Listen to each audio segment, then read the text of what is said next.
Chapter 3 of the BFG, The Cave. The giant ran on, but now a curious change took place in his way of running. He seemed suddenly to go into a higher gear. Faster and faster he went, and soon he was travelling at such a speed that the landscape became blurred. The wind stung Sophie's cheeks. It made her eyes water. It whipped her head back and whistled into her ears. She could no longer feel the giant's feet touching the ground. She had a weird sensation that they were flying. It was impossible to tell whether they were over land or on the sea.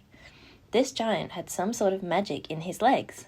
The wind rushing against Sophie's face became so strong that she had to duck down again into the blanket to prevent her head from being blown away. Was it really possible that they were crossing oceans? It certainly felt that way to Sophie. She crouched in the blanket and listened to the howling of the wind. It went on for what seemed like hours. Then, all at once, the wind stopped its howling. The pace began to slow down. Sophie could feel the giant's feet pounding once again over the earth. She poked her head up out of the blanket to have a look. They were in a country of thick forests and rushing rivers. The giant had definitely slowed down and was now running more normally, although it was a silly word to use to describe a galloping giant. He leaped over a dozen rivers. He went rattling through a great forest and down into a valley and over a range of hills, bare as concrete, and then soon he was galloping over a desolate wasteland that was not quite of this earth. The ground was flat and pale yellow. Great lumps of blue rock were scattered around, and dead trees stood everywhere like skeletons.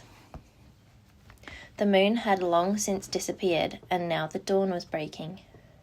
Sophie, still peering out from the blanket, saw suddenly ahead of her a great, craggy mountain. The mountain was dark blue, and all around it the sky was gushing and glistening with light. Bits of pale gold were flying among the delicate, frosty white flakes of cloud, and over to one side of the rim of the morning sun was coming up as red as blood. Right beneath the mountain, the giant stopped. He was puffing mightily. His great chest was heaving in and out. He paused to catch his breath. Directly in front of them, lying against the side of the mountain, Sophie could see a massive round stone. It was as big as a house. The giant reached out and rolled the stone to one side as easily as if it had been a football, and now, where the stone had been, appeared a vast black hole. The hole was so large, the giant didn't even have to duck his head as he went in. He strode into the black hole, still carrying Sophie in one hand, and the trumpet and the suitcase in the other. As soon as he was inside, he stopped and turned and rolled the great stone back into place that the entrance to his secret cave was completely hidden from outside. Now that the entrance had been sealed up, there was not a glint of light inside the cave. All was black. Sophie felt herself being lowered to the ground. Then the giant let go of the blanket completely. His footsteps moved away. Sophie sat there in the dark, shivering with fear. "He is getting ready to eat me," she told herself. "He'll probably eat me raw, just as I am. Or perhaps he will boil me first, or he'll have me fried. He will drop me like a rasher of bacon into some gigantic frying pan sizzling with fat." A blaze of light suddenly lit up the whole place. Sophie blinked and stared.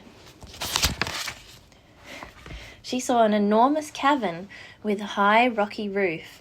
The walls on either side were lined with shelves, and on those shelves were stood a row upon row of glass jars. There were jars everywhere. They were piled up in the corners. They filled up every nook and cranny of the cave. In the middle of the floor there was a table 12 feet high and a chair to match. The giant took off his black cloak and hung it against the wall.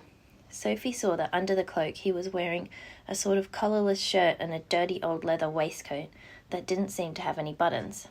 His trousers were faded green and were far too short in the legs. On his bare feet he was wearing a pair of ridiculous sandals that for some reason had holes cut along each side, with a large hole at the end where his toes stuck out. Sophie, crouching on the floor of the cave in her nightie, gazed back at him through thick steel-rimmed glasses. She was trembling like a leaf in the wind, and a finger of ice was running up and down the length of her spine. "Ha!" shouted the giant.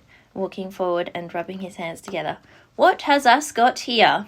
His booming voice rolled around the walls of the cave like a burst of thunder.